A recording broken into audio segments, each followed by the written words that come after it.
जय श्री कृष्ण। आप सभी को अनंत चतुर्दशी की बहुत बहुत शुभकामनाएं। भादों के शुक्ल पक्ष की चतुर्थी तिथि को अनंत चतुर्दशी का त्यौहार पर्व मनाया जाता है। इस दिन भगवान विष्णु के अनंत स्वरूप की पूजा की जाती है। ऐसी मान्यता होती है कि ये भगवान विष्णु का इकलौता ऐसा त्यौहार है जिसकी पूजा करने से, व्रत करने से भगवान बहुत ही प्रसन्न होते हैं और हमें अनंत धन की प्राप्ति होती है। तो जी हाँ, अगर आप चाहते हैं कि आपको अनंत धन की प्राप्ति हो तो पूरे आस्था और विश्वास के साथ अनंत चतुर्दशी के इस त्यौहार को जरूर करिए। तो चलिए आज की वीडियो में हम जानते हैं कि कैसे विधिवत तरीके से भगवान विष्णु की पूजा करनी है। तो सर्वप्रथम जिस भी स्थान पर आप पूजा करेंगे उस स्थान को स्वच्छ कर लीजिए। अच्छे से इस प्रकार से पाटा बिछा करके पीले वस्त्र ही बिछाइए, क्योंकि भगवान विष्णु को पीले वस्त्र बहुत ही प्रिय है। उसके बाद पुष्प का आसन दे दीजिए। उसके बाद हम यहाँ पर भगवान की छवि को माता लक्ष्मी के साथ विराजित कर देंगे। उसके बाद हम यहाँ पर इस पूजा में तिल का विशेष स्थान होता है, तो या तो काले तिल या सफ़ेद तिल जो भी आपको मिले वो ले लीजिए। और यहाँ पर साइड में भगवान के राइट साइड में आपको इस तरीके से तिल का ढेरी बना लीजिए, या फिर आप चाहें तो अष्टदल कमल भी बना सकते हैं। उसके बाद वहाँ पर बनाने के बाद हम वहाँ पर कलश की स्थापना करेंगे। उससे पहले हम कलश तैयार कर लेंगे। तो कलश तैयार करने के लिए इस प्रकार से कलश ले लीजिए। आप तांबे का, पीतल का या मिट्टी का कैसा भी कलश ले सकते हैं। उसके बाद कलश के में उसके कंठ तक जल भर दीजिए, जो कि अनिवार्य होता है। जल और में गंगा जल भी आप मिला दीजिएगा। उसके बाद उसके कंठी पर हम इस प्रकार से मौली बांध देंगे, जो कि बहुत ही अनिवार्य होता है। तो इस प्रकार से मौली बांधने के बाद अब हम देखते हैं कि उसमें 5 चीज़ें कौन सी हैं जो हम डालेंगे। तो देखिए, सर्वप्रथम हम उसमें आपका सुपारी डाल देंगे। उसके बाद हल्दी की गांठ, उसके बाद सिक्का, उसके बाद लौंग फूलों वाली, उसके बाद इलायची डाल देंगे। देखिए, अगर आपको हल्दी की गांठ नहीं मिल रही है तो आप हल्दी का पाउडर भी डाल सकते हैं। इसके बाद हम उसमें पल्लव को डाल देंगे। आम के पल्लव को 5, 7, 9, 11 इस प्रकार की संख्या में। अगर आपके पास आम के पल्लव नहीं मिले तो अशोका के पल्लव भी डाल सकते हैं। फिर उन्हें टीक लीजिएगा। उनके ऊपर एक आप अनाज से भरा हुआ ढक्कन या फिर प्लेट रख करके फिर उसके ऊपर एक दीपक शुद्ध घी का रख दीजिएगा। तो यहाँ पर हमारा दीप कलश बन के तैयार है। गणेश जी की भी हमने यहाँ पर स्थापना कर दी है। अब हम दीपक प्रज्वलित कर देंगे भगवान के समक्ष। दीपक जो होता है पूरे पूजा का साक्षी होता है।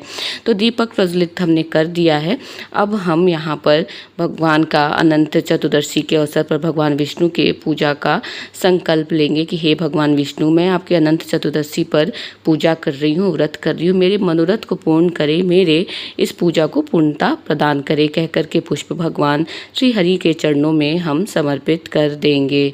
इसके बाद हम यहाँ पर पूजा की शुरुआत करेंगे। उससे पहले हम जो कलश स्थापना किए थे उस पर जो दीप हमने रखा था उस दीपक को भी हम प्रज्वलित कर देंगे। दीपक का मुख भगवान की तरफ होना चाहिए। अब हम विधिवत तरीके से पूजा की शुरुआत करेंगे। सबसे पहले जितने भी देवतागण हैं सभी को हम सांकेतिक रूप से स्नान करवा देंगे। उसके बाद भगवान गणेश को, भगवान श्री हरि विष्णु को, माता को, सभी को हम तिलक कर देंगे। भगवान गणेश को वस्त्र स्वरूप का अलावा साथ में हम जनेऊ भी समर्पित कर देंगे। उसके बाद हम भगवान श्री हरि विष्णु को भी वस्त्र स्वरूप का लावा समर्पित करेंगे। साथ में हम भगवान श्री हरि को जनेऊ भी समर्पित कर देंगे। जनेऊ समर्पित करने के पश्चात हम जो माता लक्ष्मी हैं उन्हें भी हम चुन्नी समर्पित कर देंगे। तो इस प्रकार से हम उन्हें लाल रंग की चुन्नी समर्पित कर देंगे इत्र लगा करके। उसके बाद जितने भी देवतागण हैं सभी को हम इत्र लगा देंगे, क्योंकि इत्र की खुशबू से जो देवतागण होते हैं वो बहुत जल्दी रीझते हैं।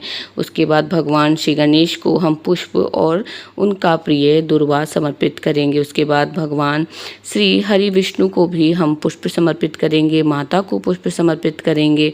उसके बाद हम उन्हें एक प्यारा सा जो माला होता है, माला भी हम उन्हें पहना देंगे। उसके बाद हम भगवान श्री हरि विष्णु को यहाँ पर जो उनका प्रिय तुलसी पत्र होता है वे समर्पित कर देंगे।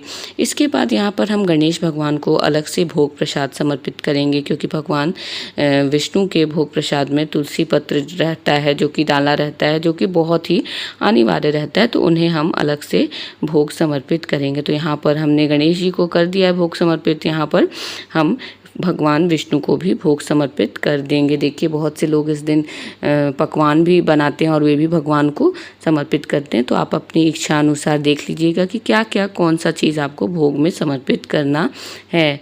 इस प्रकार से अब हम धूप दिखा देंगे। धूप दिखाने के बाद हम भगवान श्री हरि विष्णु को यहाँ पर दीपक दिखा देंगे। तो यहाँ पर हमने दीपक भी दिखा दिया है। अब यहाँ पर हम अनंत जो है, जो आप मार्केट से खरीद के लाए हैं, उसे हम चढ़ाएंगे। देखिए ये 14 गांठों का अनंत होता है। तो ये जो होता है ये आज के दिन ये भगवान को चढ़ाया जाता है। तो इस प्रकार से खीरे पर आप इसको लपेट लीजिए। खीरे पर इस प्रकार से अच्छे से लपेट के जितने भी पारिवारिक सदस्य हैं उतना आपका अनंत का डोरा होना चाहिए। उसके बाद उसे चढ़ा करके हम कथा सुनेंगे। तो यहाँ पर हमने अनंत का डोरा चढ़ा दिया है। अब हम भगवान को यहाँ पर दक्षिणा समर्पित करेंगे। दक्षिणा जो होता है, पूजा में आई हुई जितनी भी कमियाँ होती हैं, कुछ ना कुछ कमी रह ही जाती है पूजा में, तो दक्षिणा चढ़ा देने से दक्षिणा से वो कमियाँ जो रहती हैं पूजा की वो समाप्त हो जाती हैं। उसके बाद यहाँ पर हमने माता लक्ष्मी की पूजा की है, तो उन्हें भी हम यहाँ पर श्रृंगार का सामान भेंट कर देंगे। इसके बाद हम अपने दाएँ हाथ में पुष्प लेकर के अनंत चतुर्दशी की कथा को सुनेंगे। कथा सुनने के पश्चात जो हमने पुष्प लिया था, उस पुष्प को जब कथा समाप्त हो जाएगी तो भगवान श्री हरि विष्णु के चरणों में समर्पित कर देंगे। उसके बाद हम यहाँ पर आरती करेंगे। आरती हम भगवान श्री गणेश की करेंगे, भगवान श्री विष्णु की करेंगे और फिर माता लक्ष्मी की हम आरती करेंगे। आरती जब समाप्त हो जाएगी तब हम आरती दे करके आरती सभी पारिवारिक जनों को दे देंगे, खुद ले लेंगे। और सबसे मुख्य चीज़ होता है, जब आरती समाप्त हो जाएगी तो हम उसे इस प्रकार से पुष्प से लेकर के जल से ठंडा कर लेंगे। उसके बाद पूजा में आई हुई त्रुटियों के लिए हम भगवान से सबसे अंत में क्षमा याचना करेंगे कि भगवान कोई भी त्रुटि हो गई हो तो उसके लिए आप मुझे क्षमा कर दीजिए। तो इस प्रकार से यहाँ पर अनंत चतुर्दशी की जो पूजा है वो पूर्ण रूप से संपन्न होती है। अब हम जब पूजा समाप्त कर ली है तो जानेंगे कि चीज़ों का क्या करें। तो देखिए ये चौकी पे पूजा हो रही है, तो ये चौकी अगले ही दिन उठेगी। और ये जो सारी सामान है, जो प्रसाद है, वो तो हम पारिवारिक जनों में बांट देंगे। जो कलश का जल है, जब दीपक जो है वो बुझ जाएगा तो ये भी आप कोशिश करिए कि अगले दिन ही इस जल इसका क्यारी में डाल दीजिए। उसके बाद प्रसाद वगैरह सब हम लोगों में बांट देंगे। दक्षिणा जो है पंडित जी को दान कर देंगे। उसके बाद जो श्रृंगार का सामान है वो भी आप चाहें तो पंडित जी को दान कर सकते हैं। तो यहाँ पर जो भी चीज़ें मैंने आपको बता दी हैं कि कैसे क्या करनी है। और ये जो खीरा है जिसमें हमने अनंत का डोरा बांध करके रखा हुआ है, चढ़ाया है और कथा सुनी है, इसे हम उठा करके जब पूजा समाप्त हो जाएगी तो घर में जितने भी पारिवारिक जन हैं सभी से अपने अपने हाथ में बांध लेंगे, अपने अपने बाजू में।